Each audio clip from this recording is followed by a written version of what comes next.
මේ දවස්වල ලංකාවම කතා වෙන ප්‍රෝග්‍රෑම් එකක් තමයි සිරස ලන්ච් ටයිම් TV ප්‍රෝග්‍රෑම් එක.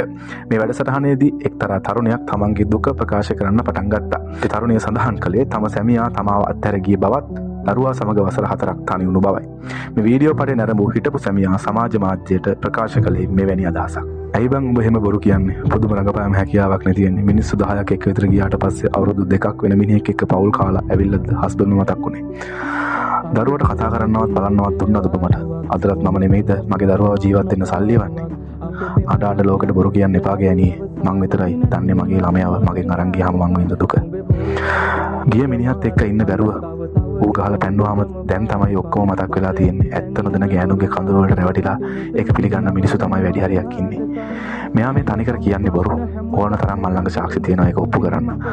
තමුන් අතේ වැරදි තියාගෙන හොඳ වෙන්න හදන්න එපා. හොඳ වුණත් මට කමක් නැහැ. ගිය විදිහට පාඩුවේ හිටියා නම් හරි. මොකද වටේ ගිහින් අවුරුදු 2ක් විතර වෙන මිනිහෙක් එක්ක ඉඳලා ඒ මිනිහත් මෙයාගේ වැරදි නිසා එළවුවාම ආයෙත් මල් ළඟට ආවම බාර ගන්න මම මොකෙද්ද?